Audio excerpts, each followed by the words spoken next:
Hi, my name's Alice, and I care for my husband who has young onset frontal temporal dementia. He was diagnosed in 2022 after 5 years of symptoms. Uh, we both worked in business and IT since finishing university in 1991, and for just over 20 years we mainly worked in short-term contracts, mostly in financial services in the UK and abroad. So he was diagnosed in June 22, but I first went to the GP in around the start of January 2020 with some concerns I'd had about. I'd noticed a lot of changes in him for quite a few years before that, but it was mainly his low mood that really concerned me at that time. He'd had a heart attack in 2015 when he was 49. And he really hadn't been himself since. However, he then started back at work, and he really struggled in the next couple of contracts. What we now know were dementia symptoms. So it meant he wasn't doing his work to his normal standard, and on both occasions they terminated his contract.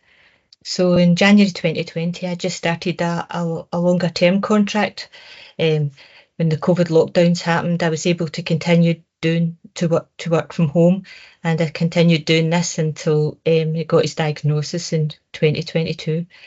I was only able to continue to do the work as it was from home, and I could then work long hours in the evening to make up the time that I'd spent during the day trying to arrange and attend appointments and chase results and just generally manage the situation. However, following his diagnosis, it wouldn't have been possible to continue working like this, as the symptoms, they really seemed to worsen quite quickly, and it was very stressful to manage. And also that we were getting to the point where you were now required to go into the office occasionally, and it was no longer possible for me to leave him at home for long periods of time. So I had to leave the contract. And what have the sort of wider implications been for you then of your husband's dementia diagnosis? I think the process of getting support was extremely difficult. There is no services for young onset dementia patients. There are very little services at all, but there's none for young onset. And it really kind of felt like a constant battle with both health and social services to get appointments and some support in place. It really got to the point that I started having health problems myself due to stress before I got some progress with this. And in September last year, I managed to get 12 hours of support per week. So it's not really sufficient to kind of enable me to consider returning to work.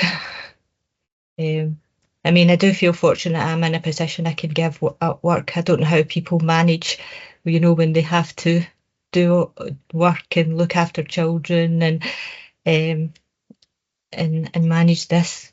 But obviously we still needed to pay the bills, including the contribution we have to make towards the 12-hour support, even though we don't have any income. So we do depend on the disability benefits and the carers allowance I get to manage this, which I also had to make a case to get, and I eventually had to write to my local MSP for help to do this, because it did take quite a few months to receive these, and I really needed to know where we were actually going to get some support, or else I would have had to go back to work. However, I do worry about the longer term, as I was 52 when I stopped working, so obviously I had a few more years that I needed to save for my retirement, and